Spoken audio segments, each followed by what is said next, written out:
So I told you a little bit about me starting up in Grand County. At the same time, early in life, I started skiing.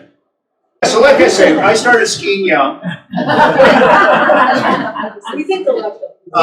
Okay. So we're good there. Cool. Okay, so I was skiing Sorry to everyone. from the time I was about 3 or 4. Grew up in Boulder, Dad would drive us up. And we'd have a great time. And but the skiing business in Colorado goes on way before that.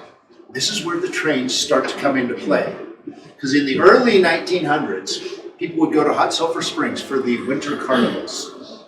And those were fantastic times where Norwegians would show people how to enjoy free flight before massive disaster. Shoot. I can drive it, just tell me when. Okay, fire. There. And so most of us normal people wouldn't fly off the tops of the mountains like the Norwegians. They would just ride on sleds. That's Hot Sulphur Springs down below. And look at the top ridge. You see that? Those are train tracks. And those train tracks would bring everybody up here. Up to 1,000 or more a day would come to the winter carnivals in Hot Sulphur Springs. Winter Park wasn't hardly even a thing, but they would go over Rollins Pass before Moffat Tunnel was even blasted out. So it was a fantastic introduction to Colorado snow sports. And they took the train because driving Berthoud Pass was a little treacherous. That was the nicest, most beautiful, most perfect sunny day, but it was rarely like that. And so people just wouldn't be able to even traverse Berthoud Pass in the winter. So the train was the only way to get up into the Rockies to enjoy snow sports. And the trains back then were fantastic, steam-driven locomotives pulling heavyweight coaches. And take a good look at those coaches behind the steam engines, because we're going to see those again here before long. Those steam trains would run on the Moffat Road, and they would bring hundreds and sometimes over 1,000 people up to the mountains to enjoy the winter. And it was advertised and often sponsored by the Rocky Mountain News, which of course was owned by buyers. And so it played hand in hand with a lot of the investments that were going on, but people had a good time. They loved it. And the folks that lived up here, they got a few bucks out of it too. And so they were enjoying it next. Some of the guys, like Cramner here, I think this is Cramner. Cramner. You know, the school run. They said, you know, we could do something with this. We could have a lot of fun next if we brought people up to Winter Park by train. You know, the price is higher than that now, but it's come down. I don't know if you guys realize that, but Governor Polis and the state legislature were able to get a tax on rental cars put through. And that tax is why the price of the ski train has gone down recently. So people renting cars to go to Keystone subsidize people riding trains. I think it's appropriate. Next. So they created ski trains. And they made sense because in 1928, actually February 26th, 1928, the Moffat Tunnel opened. So suddenly that 2-hour trek over the top of Rollins Pass, where you risked your life behind a steam locomotive, because literally there were crashes that were pretty severe up there. Suddenly you had a nice, safe 10-minute traverse under the Continental Divide, not over it. And so they brought ski trains out, and it turned out that the train itself was as big a party as the skiing on the slopes. It wasn't long before the Eskimo Ski Club took over those ski train coaches next. And you could even stop at Rocky Flats. This is right between Boulder and Golden. The train would stop and we would load. That was my first experience on the Winter Park ski train, or what was then called the Rio Grande ski train. Look at those coaches. Those are the same ones that you saw from the early 1910s and 20s, and this is in the 1970s behind diesel locomotives. Same coaches. So imagine That would be like today driving in a bus from the 1950s. So we would board right there at Rocky Flats. The train would leave Union Station and stop at Rocky Flats. We'd get on right there in the gravel and we'd ride up, and I did it many times.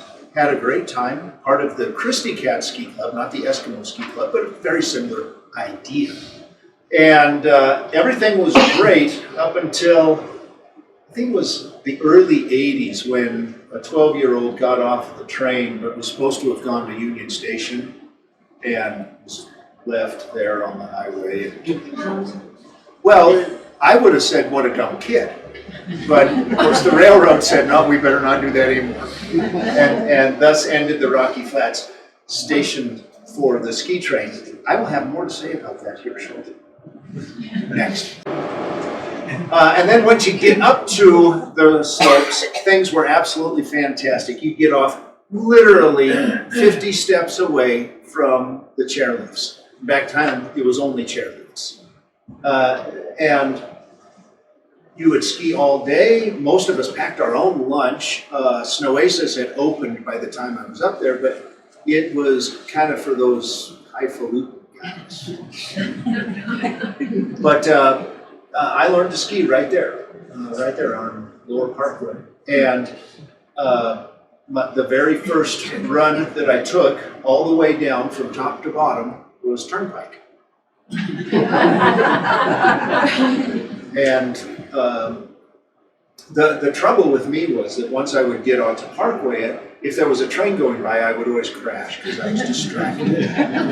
Because the trains were so fantastic. Those are 1955 EMD or General kind of General Motors locomotives. They were fantastic. That's what pulled most of the streamlined trains of the golden era of passenger trains in America.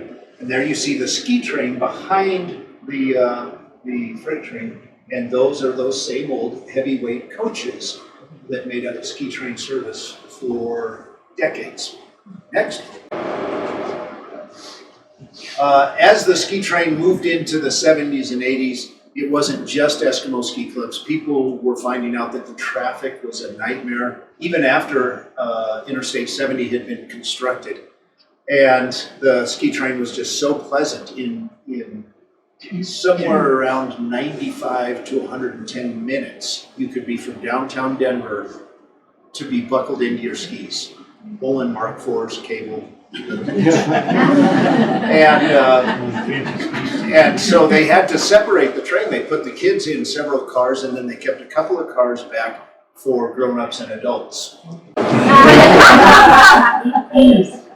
This is where I was.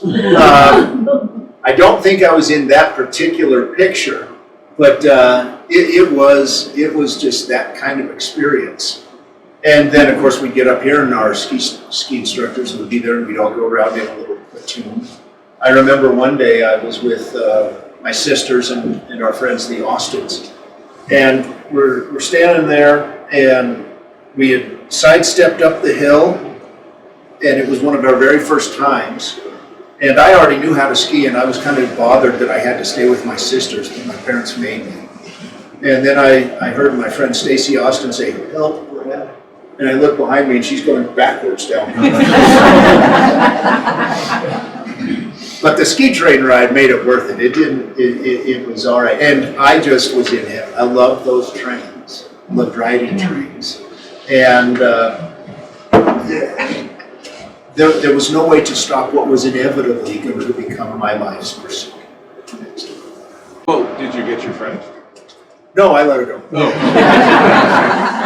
You know, it's like you got to kick the bird out of the nest. You know, if they don't fall, they're not going to learn to stand. The Rio Grande ski train went on for years and years, but eventually the railroad itself was sold to a billionaire named Philip Anschutz. And a lot of us were afraid that would be the end of ski train service because it wasn't going to make money. If it wasn't going to be enough money to make a super rich oil man excited. And the liability was always going to be there and only get worse. We thought it would die. Mr. Anschutz had other ideas. Instead of letting the ski train die, he upgraded it. He went out and bought an entire new train set from Canada. He bought locomotives, he bought power cars. He hired full-time staff to make it an outstanding event. And it ended up being one of the premier train rides in all of America, if not the world. The Rio Grande ski train run by AMSCO was almost always sold out. It could handle up to 650 people on board. And on top of that, it had the panache of having Mr. Anschutz's private train cars on the rear end that wealthy people or law firms could rent out and dazzle everybody with. And it's had one of the old Vista Dome cars, the California. So next. In those days, I was an intern at Metropolitan State College getting a degree in hospitality and tourism, specifically so I could get into the passenger train business. And so I got to work on that train. And so, of course, I also got to ride in those private cars quite a bit as well. I remember one day I was at Union Station and we were checking people in, and a fairly regular rider in the private cars came up, and I said, "Hello, Pat, how are you?" He says, "I'm good. Yeah, head on back there waiting for you." He said, "Thank you." And the guy behind him in line said, "You look familiar. Where do you work?" And so Pat turned around and said, "Well, I work at Mile High Stadium." The guy said, "You must have been my usher." So Pat Bolin, the owner of the Denver Broncos, and I had a good laugh, and he went on back to Mr. Anschutz's dome car. Those were excellent days, and with that train, we really helped make Winter Park a much more attractive destination than the places you had to sit on Interstate 70 to get to. And so Copper Mountain was getting good, and Breckenridge was getting bigger all the time. Keystone was kind of new. A Basin was still that high, goofy place with the A-frame lodge. But Winter Park had Mary Jane, and you couldn't find bumps like that anywhere else. And we could bring them there on the train. And I'll tell you, there's nothing like being a little bit late, knowing the train's going to leave soon, but Frenchman is looking perfect. And so you just got to take that last line, and your thighs are on fire, and your beard's frozen stiff, and you're going as fast as you can. And halfway down the slope, you realize you don't care about the train anymore. You're just living.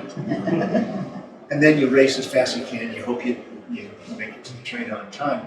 And it was my job to close the door as people ran because they were late. The dispatcher would give us no hope. Let's go to the next one.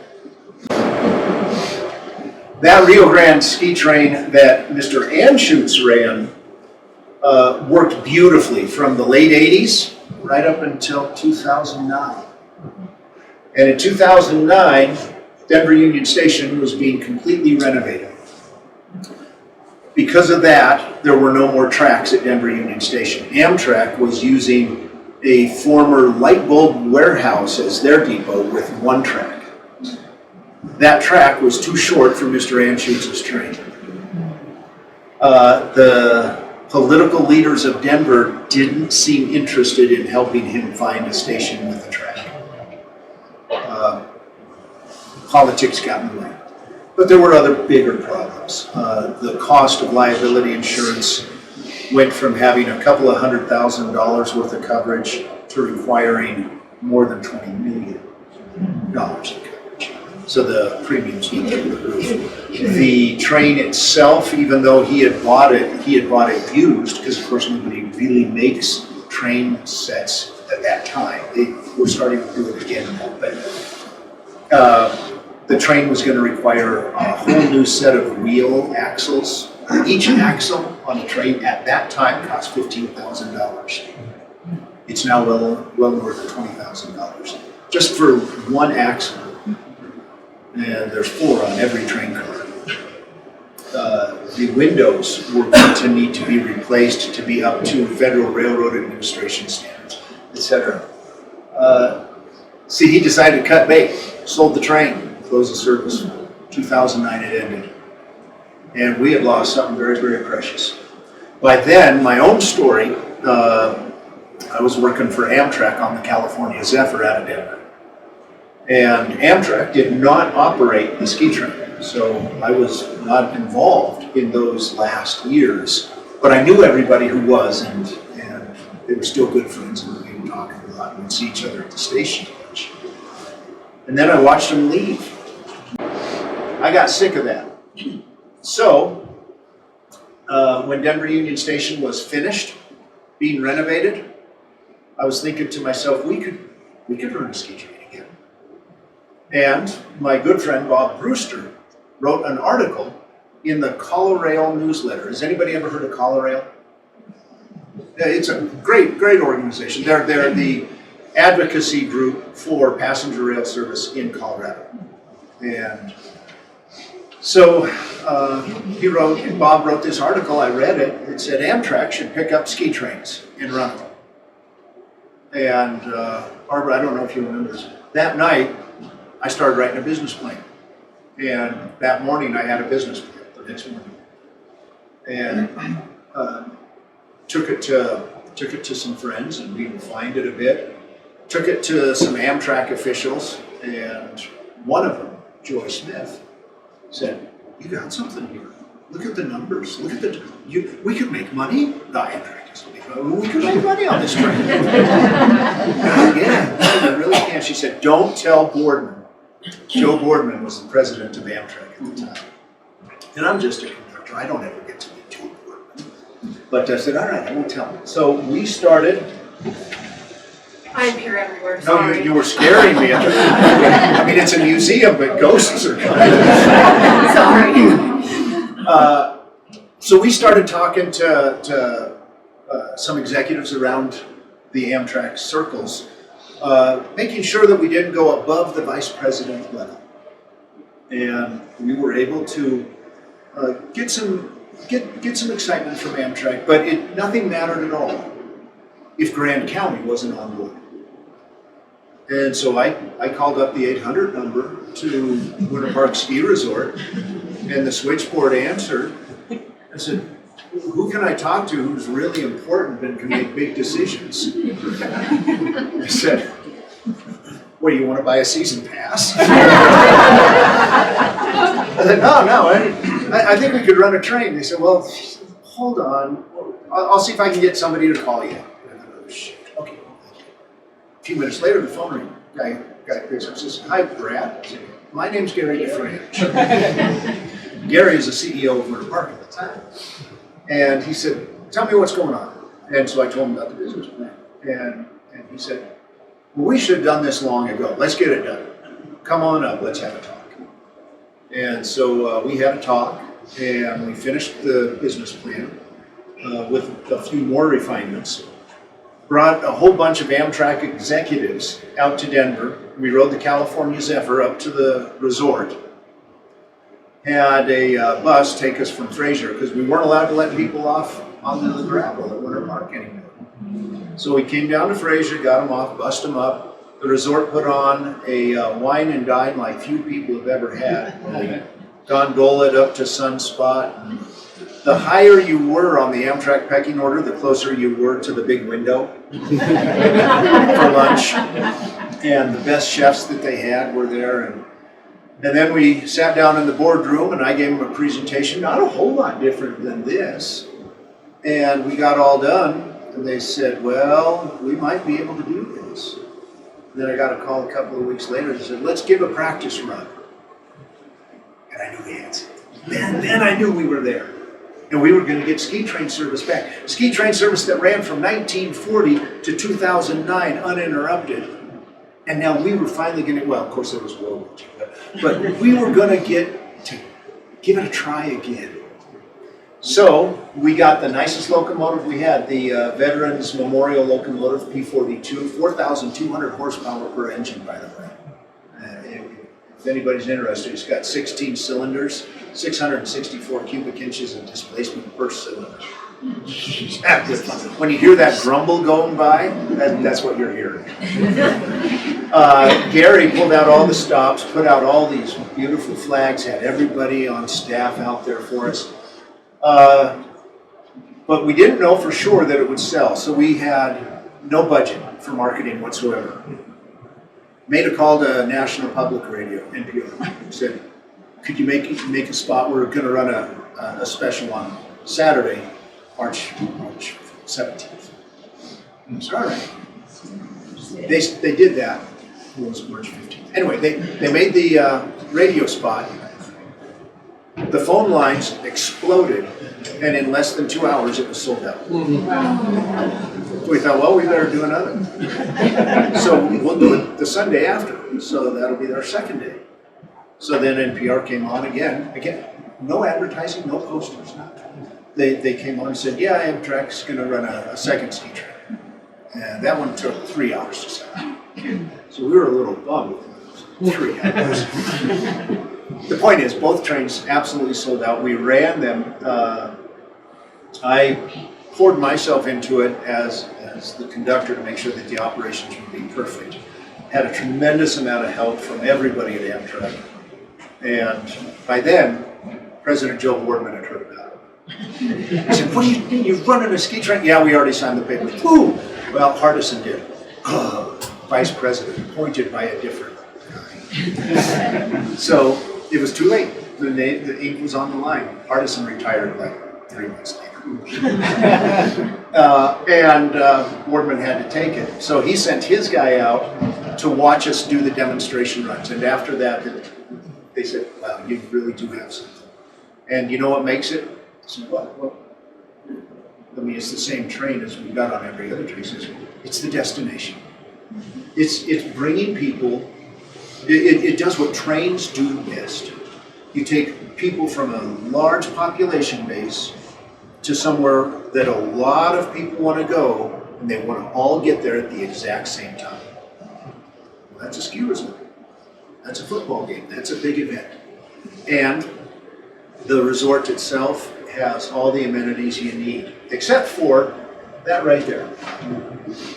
We're not allowed to let people off on gravel. We got an exemption for those test runs, but they were not going to let us run legally on a regular basis if we were having people get off the train and go right down onto gravel, snow, or ice. Okay, let's go to the next one. So I called up Gary. I said, I think we're going to get this done, but it's going to take a few dollars. Gary said, we can get the dollars. So the village of Winter Park threw in $100,000. The resort threw in $1 million. We got state DOT to throw in $1 million. City of Denver threw in $100,000. And then we had the capital. We could build the heated platform. We could add some switches over at Fraser for the train to wait all day long and not roll back into the freight trains if there's something wrong. And the ski train came alive. I mean, I ran the operations and I wrote the business plan, but I didn't have a dime to throw at it. And if you don't have money, you're not going to get a whole lot done, no matter how good your idea is and no matter how hard you passionately advocate for it. You got to have somebody that can find a way to bring in the dollars. That was Gary. And he was just fun to work with besides that. I mean, just a gem of a human being. And I'm going to digress from ski trains for just a minute. We have a thing here in Colorado called the Snow Sports Hall of Fame in Baya. Anybody ever heard of it? Yeah. Just a fun place. A lot of 10th Mountain Division guys in there. Every year they have a nomination process for people to be added to it. And most of them are athletes, but they also have some snow sports builders. So I nominated Gary, and the museum had a look at the resume, and he's no longer a nominee, he's now a candidate that's being voted on right now. So if you know somebody who's already inducted into the Hall of Fame or is a CEO of one of our resorts, I'll vote for Gary. Because we wouldn't have ski trains again had he not stepped forward.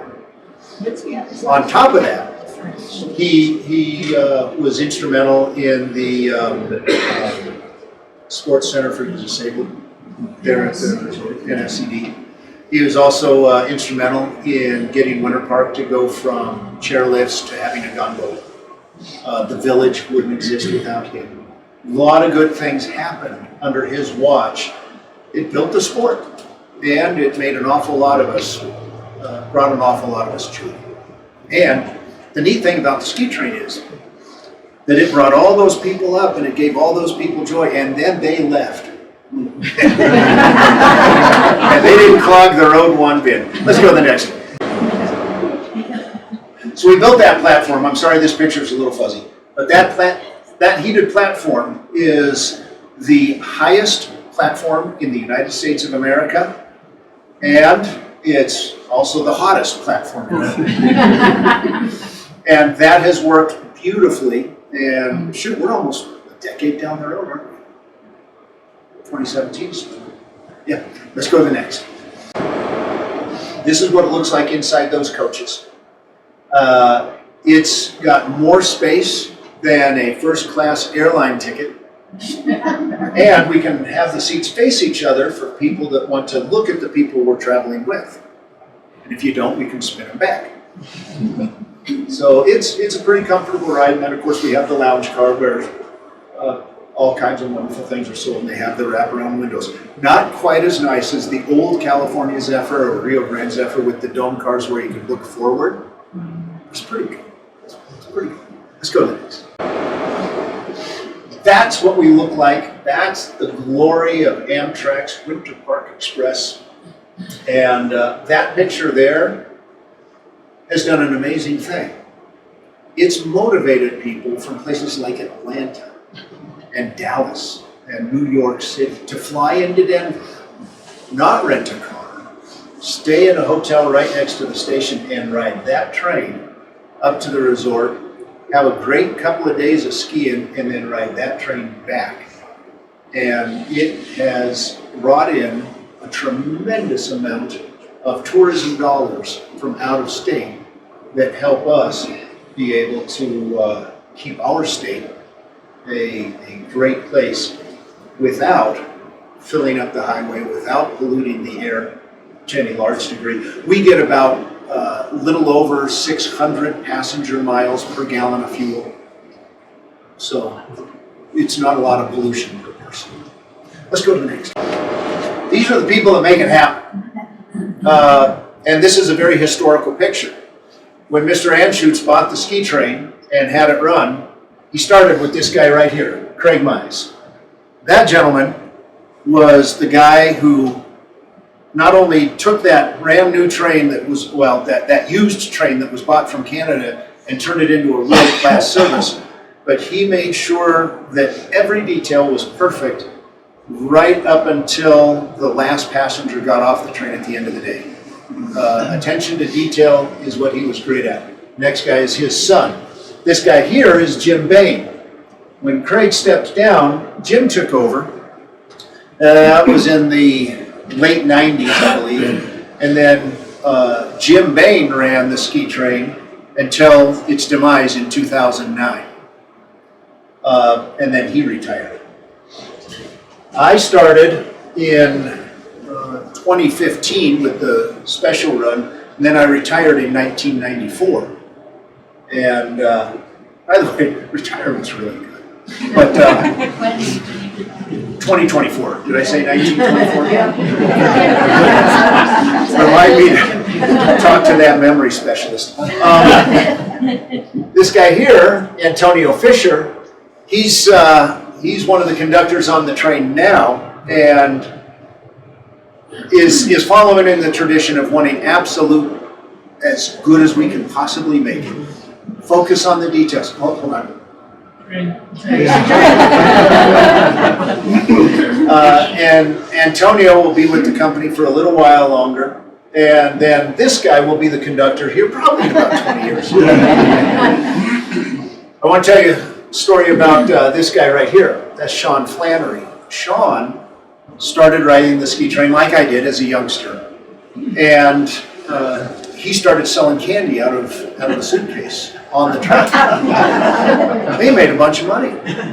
And then when the old ski train ended, he was about 18 years old. He talked to Craig Mize and said, can I still be involved somehow? So he started doing reservations and technology and all that stuff for the old Anschutz train, and he stayed with them right up until 2009. And then, when we were able to get it started in 2015, he was on every single run. The guy, well, he's ill like me. He's got that train fan bug. And so he is now running the volunteer program for all of the volunteers, all the blue coats that ride the train. And he's done a fantastic job. As much as anybody, he's responsible for the success of ski trains coming to Winter Park. And if you don't know the story, you would never think it, because he doesn't get to wear a hat. He's not one of the executives, but he is a star of the show. All right, let's go to the next. So Moffett Tunnel is the reason the ski train works. Winter Park has something that no other ski resort on the planet, and this includes Switzerland, has. And that is a direct run that takes less than 2 hours from a major metropolitan area and deposits skiers less than 50 steps away from the first lift and can do it safely. The only reason we can do that is because the Moffett Tunnel was blasted out in 1928. It was finished. And I'm going to show you a little something here, but I wanted to point out that the Moffett Tunnel, it always says 1927. And I don't know if anybody's confused about that. It didn't start running passengers or freight until February 28. The reason is it was blasted through, and it was a hole all the way through from east to west side of the Continental Divide in 27. And the last blast was triggered by a signal on a telegraph from President, I believe it's Calvin Coolidge. And so that's why that date is on there. But here's what's cool. Let's go to the next slide. This right here, this is the tunnel, and there you see the rail going into the tunnel. And right over here is a time capsule. And that time capsule was sealed on February 26th, 1928, with all kinds of artifacts from that time. It was opened briefly in 1978, just because a lot of people who were over 50 knew they'd never get to see what's in there. It was the 50th anniversary, but then they packed it all back up and shoved it back in there. And it is supposed to be opened at 12 noon on the 26th of February, 2028. All right. We're going to do it. And it's also owned by the state of Colorado, because a lot of people don't know the history of this. There was a colossal flood in Pueblo that wiped out the town. They wanted to do a huge flood mitigation, low reservoir. That was going to take a tremendous amount of money. They wanted to have a bond so that the people of Colorado could support a bond that would pay for that reservoir. People of Denver were the key. They couldn't win a vote if they didn't have the people of Denver, but Denver couldn't win a vote for anything for the railroad if they didn't have the people of Pueblo.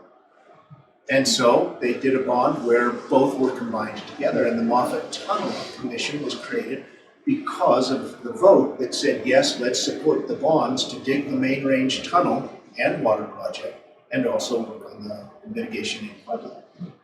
So because of a really bad rainstorm in Pueblo, we get the Moffett Tunnel. The result of the Moffett Tunnel is that the Moffett Road didn't go bankrupt and die, and then the tracks get torn up and it would never be heard of again, like Boreas Pass going to Breckenridge. And they didn't have a tunnel. So because we had that tunnel, and it was blasted through, the railroad survived, the California Zephyr started, ski trains were able to run, everybody's had a wonderful time since. And we're going to celebrate all of that in 2028. But because it's a state-owned facility, it has to be a state-sponsored activity. So Travis, say hello, and Kate, right, back there, together with me and several other people, including Gary, are trying to put together the Moffett Tunnel Centennial Celebration Commission. which will be unfunded. The state won't have to write any money, because of course if we ask for $1, they'd say no. Because they're about $1.5 billion. But the neat thing is that we'll be able to go to the railroads and the water board and everybody else to gather money. And if the state says, yes, do this, they won't, all they'll be is the sponsor. And then we'll go and get an insurance policy and we'll gather a bunch of money, and however much money we get, that's how big the party will be. And at noon, on the 26th of February, 2028, we're gonna bust that thing open, see what's in it, have a great big time, get everybody there that we can possibly get. And then when we're done, we'll throw in a few things of our own and close it back up for another 100 years.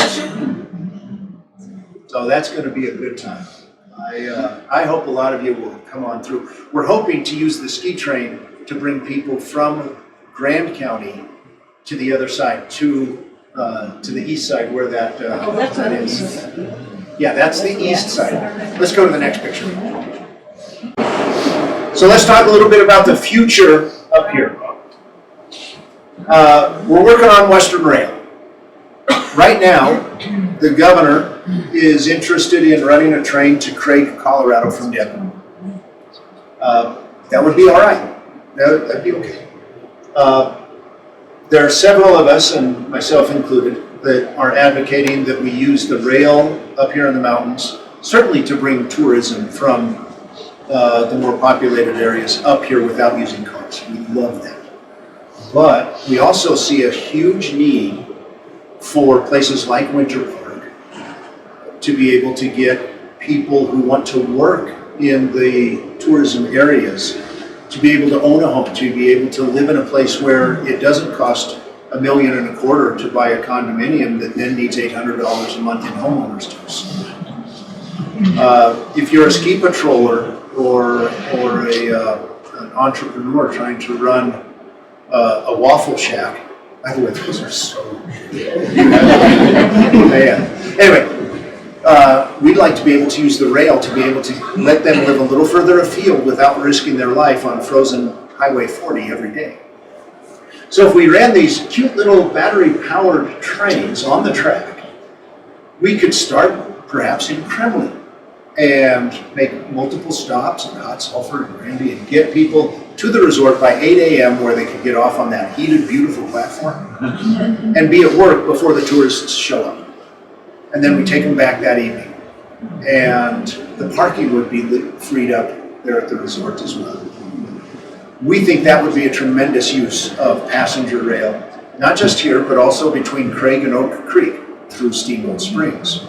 We also have rail that goes from Dotsero right up through Avon, Beaver Creek, Minturn, close to Vail, and then on to Leadville.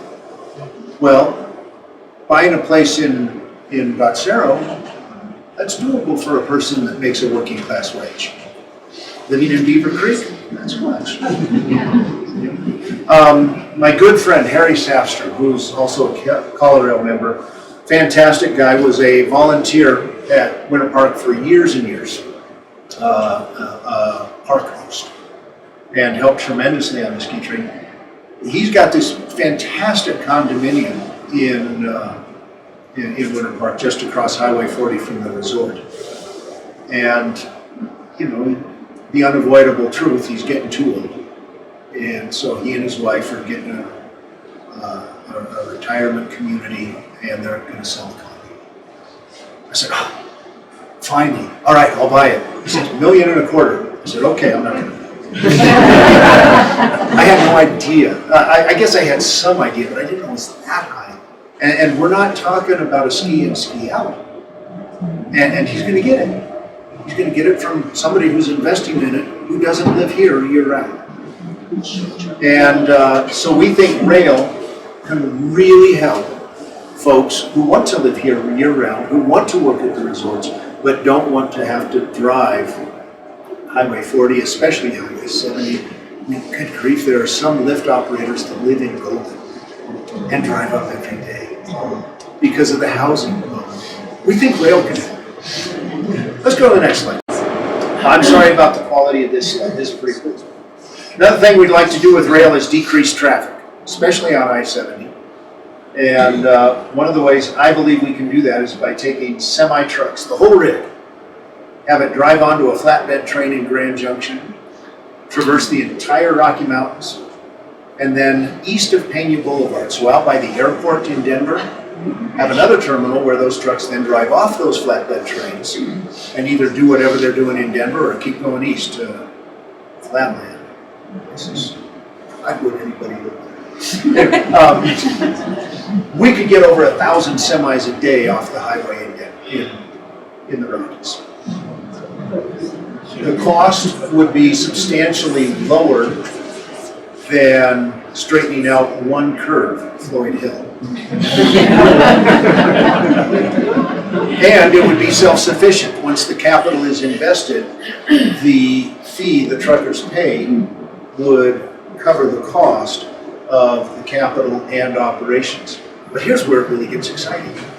Right now, a trucker has to stop their rig and rest according to Department of Transportation law.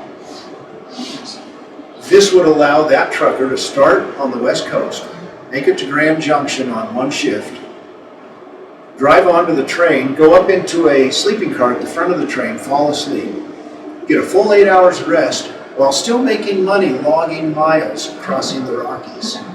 Wake up fully rested and then be able to make it all the way to the Mississippi.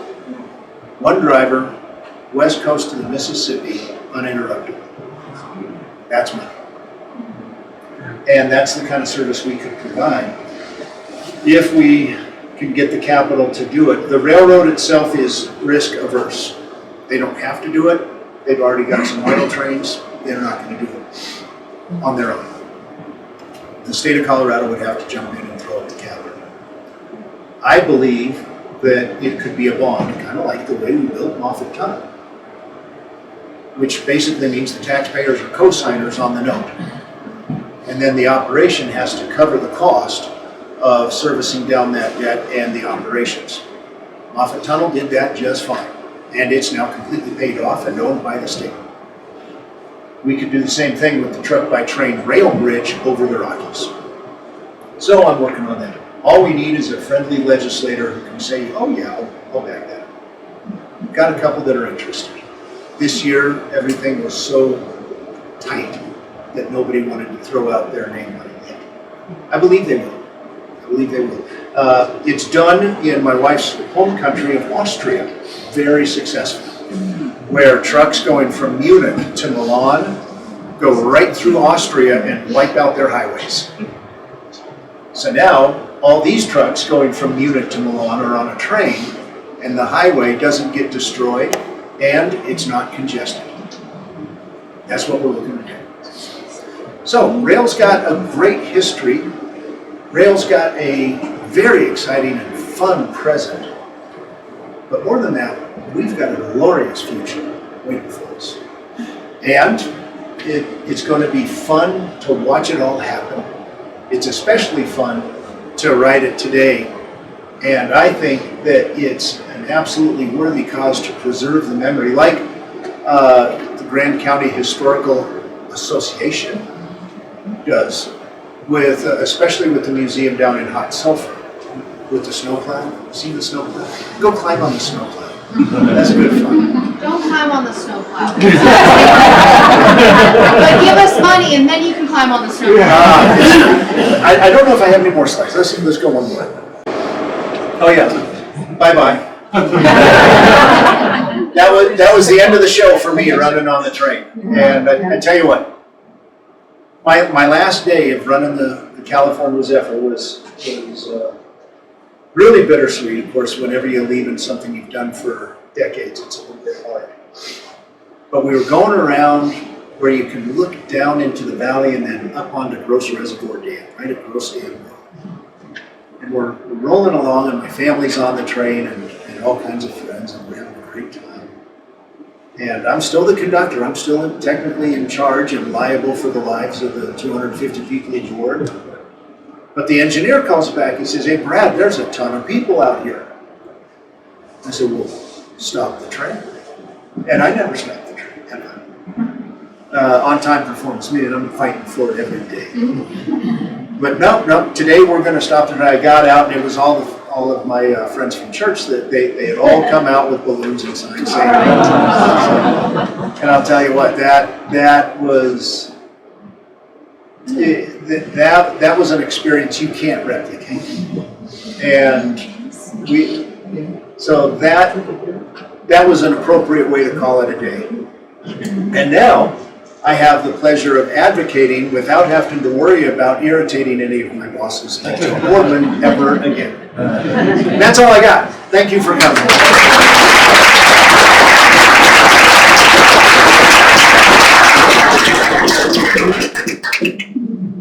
I'm sure people have questions. I know I saw a hand in the back earlier, so we'll open it up for questions. If anyone needs to leave, feel free to. I know it's packed and crammed. Yes.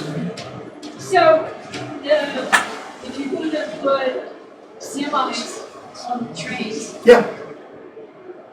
that's going to be diesel engines, that can be the battery.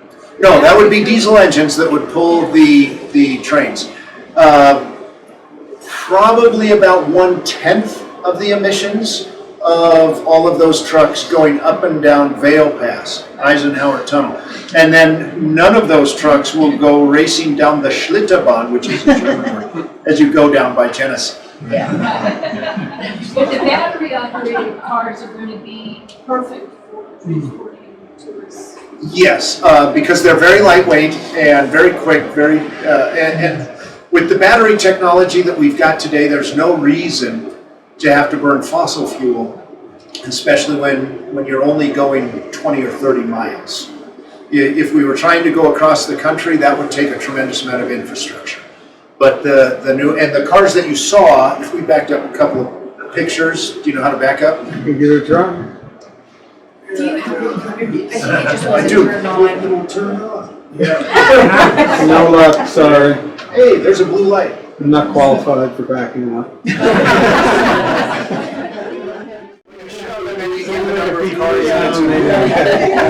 Well, in any way, those cars are called these.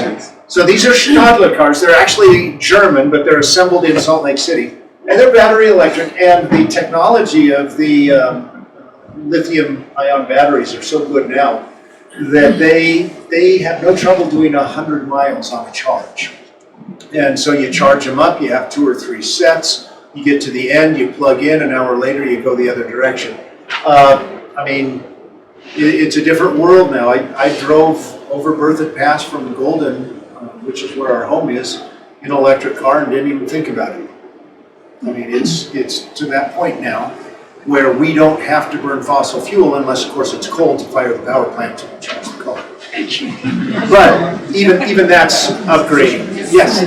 So in Vermont, they have the cog rails. Yes. Is that something you would look at to No. implement? No, because we don't have the kind of grade on the existing rail, and we're not going to chisel a whole new path through the Rockies to build a rail line. Right. So we have the cog rail. It goes up Pikes Peak. It's a wonderful trip. Also is transshipments. Yeah, it really is good, but we're not going to get to the point where the state of Colorado isn't going to agree to any major lasting and chiseling of a whole new route. I think we're done putting scars on the land. No reinventing the wheel. No, yes. Generally speaking, what's Amtrak's view of the C train these days? Very, very positive. It was very skeptical at first, like I told you with Mr. Boardman. We proved them wrong. We ran up until 2025 at a profit with 0 subsidy whatsoever. And here's the way that deal worked. We paid the Union Pacific Railroad to use their rails. That was about 12 grand a day. By the way, don't quote these numbers because there's some but then we also had to pay Amtrak for the crew and the equipment rental. So the ski train was on the hook for a tremendous amount of money to Amtrak to make sure that they profited from the operation. Gary put Winter Park Ski Resort on the line. He said, if you don't make what you say is the minimum amount you need, I'll write you a check. He never wrote a check. We always covered it. It was too expensive. It was an elitist thing, but I mean, good grief, skiing. What's a daily lift ticket cost? cost. I mean, I've never bought one, I always get to see the pass. Yeah, And do you foresee any additional stops in the future? Yes. yes. Quickly, to finish that. Oh, yeah. When Governor Polis got that tax on the rental cars, that's when he started subsidizing the ski train. So in 2025, the prices dropped dramatically, ridership went through the roof. And so Amtrak not only profited, they profited more. And the state is getting ready to throw a ton of money into Front Range Rail, that'll be Amtrak, and also Western Rail. So running every day all the way to Granby and then eventually on to Craig. And that's the current plan if we don't use these, but I think we can do both. But that's why the price came down dramatically. That's why ridership on the ski train went way up. And you know what's cool? This was the worst year of skiing I can ever remember. In '76, when Mary Jane opened, it was bad. This was worse. And we had snowmaking now. The ski train was still sold out. And it's because, yeah, the resort's great, the train and the resort together, you just gotta do it. And the price is now so low that people are willing to do it. I'm not against government support for these trains. I worry that sooner or later somebody along the I-70 corridor is going to say Winter Park's getting a sweetheart deal at our expense. So far they haven't. You know, so far Vail has not gotten in our face about this. So great. And I think part of it is because the publicity for Colorado snow sports is raised by the national publicity of the ski train. And it has gone national. In fact, I don't know if any of you saw I know some of you did, saw a PBS documentary done by Rocky Mountain Public Television about the ski train. Well, the lady who created that, who's Alexis, she's just this fantastic, very hardworking journalist. She won a Heartland Emmy for that show because it's been seen everywhere. I mean, the ski train has national draw and in some cases international draw. Oh, additional stops, good question. So right now we're working on a stop in the west side of the Denver metro area, Arvada. We'd also like to put a stop in at Rawlinsville, but that doesn't work because of the topography of the tracks in the marsh and the town in the hill. But it will work at Pine Cliff, which is down just about 6 miles. So that would draw in all the people from Gilpin County and Nederland, you know, really drain outdoor ski. Excuse me.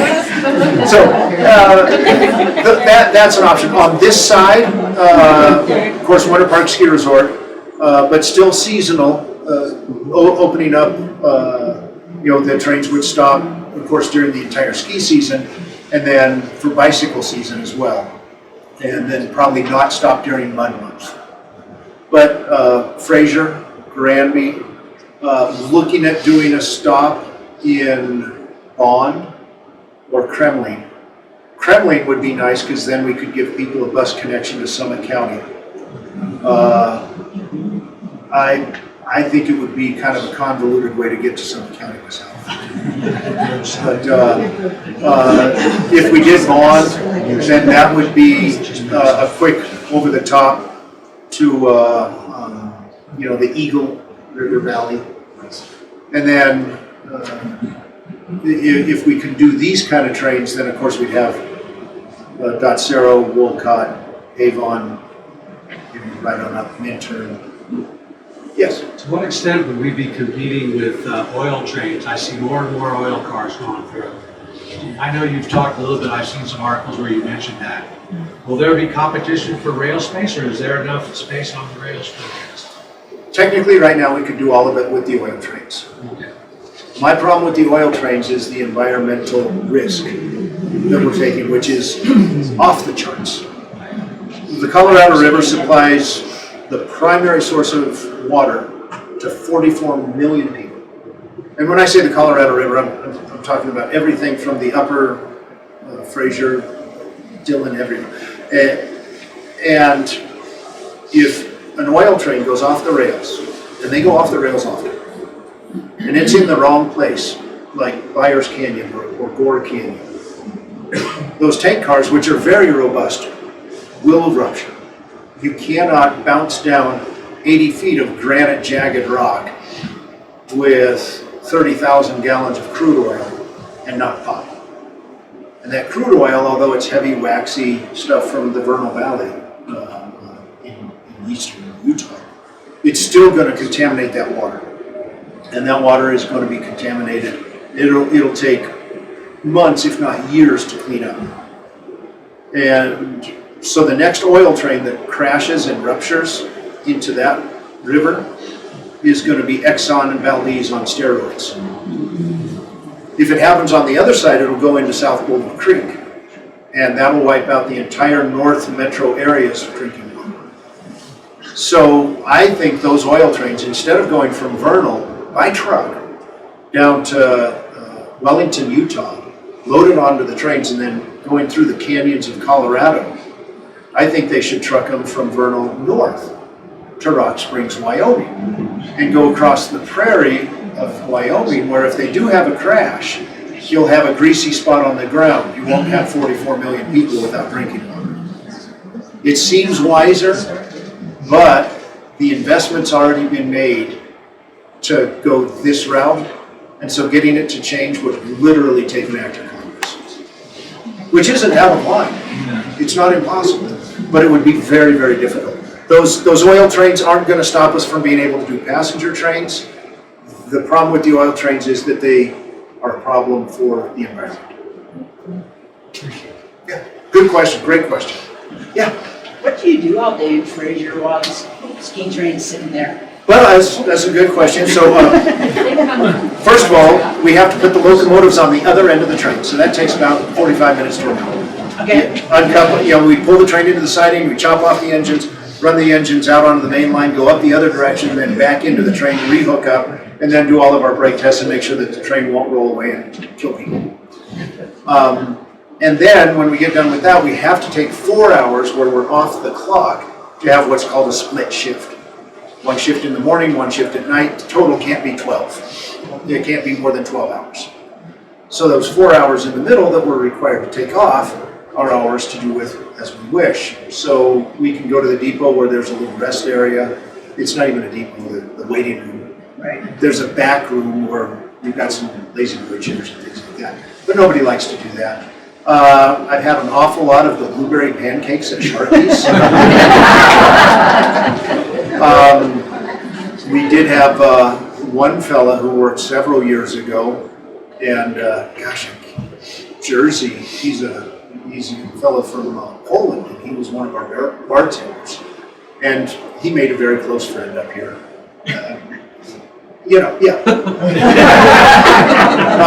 Oftentimes there's a lot of maintenance to be done, so even though I'm off the clock, if there's a seat that's broken and won't stay stable, I'll fix it, and if I can't fix it, I'll run down to the Ace store and buy some parts. Get some baling wire. Well, duct tape's all right, but this is railroad. We need higher end than airplane stuff. Yes? Do you foresee them adding cars to the train? And they did. They added 2 this year. 2 this year? Yeah, it's good. So, is it true that they are going to have a new Fraser Depot where Dr. Only's practice used to be? I bought it.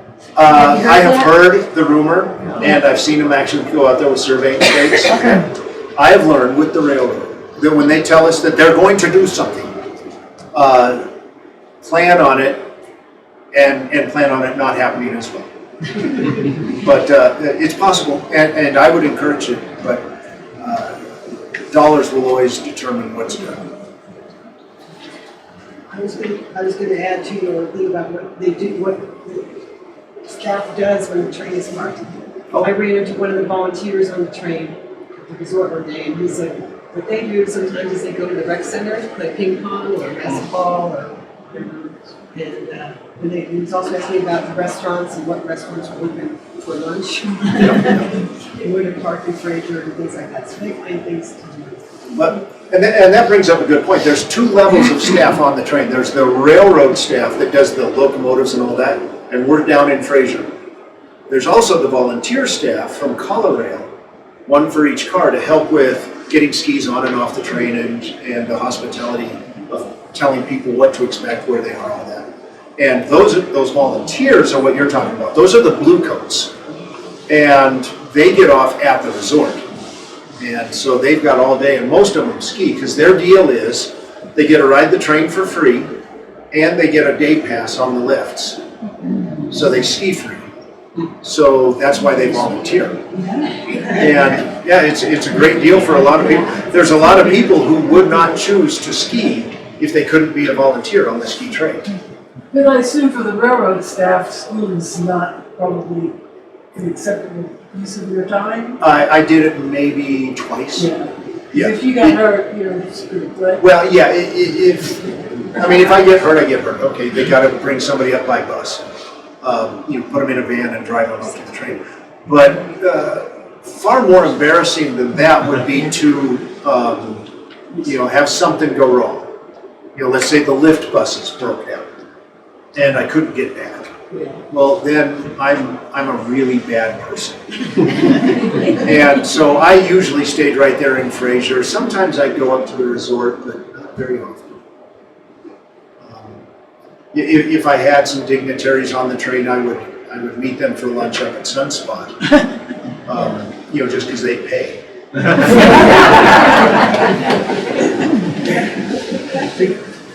Hey, where have the old Rio Grande, the Anschutz train, is that still being used, or is it scrapped, or? I believe it went to a place called I've not seen it. It's not been scrapped. It's in use, but it's some kind of tourist train service. Yes. You get last question also. Last question. And we're going to let everybody meander, and then you'll have to harass Brad independently. With the expansion of the Winter Park Resort that's been going on in Vancouver, and the collaboration, with the intent to increase the rail systems, where has this been? Well, the ski train's absolutely a part of it. Although I would say that our expansion is definitely insular. We're not dependent upon, for example, the gondola from the village up to the resort. We believe that people are going to come here, whether it stays the same or doubles. And so we're going to keep bringing as many as we can. I guess my question is, we've been to a number of those presentations and the conversation, which is increase the rail and the access. Sure. Has there been coordination to move that also?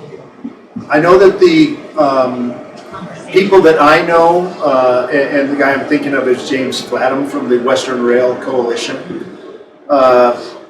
is aware of all of the expansions that Winter Park is doing, and the entire valley for that matter, including Granby. And so they're aware of it, and I can't tell you because I don't know what the official collaboration is. What I can tell you is that while I was with the railroad, we always worried about the railroad and what we could do, and never depended upon what was already built was enough. We didn't need more to motivate us to grow.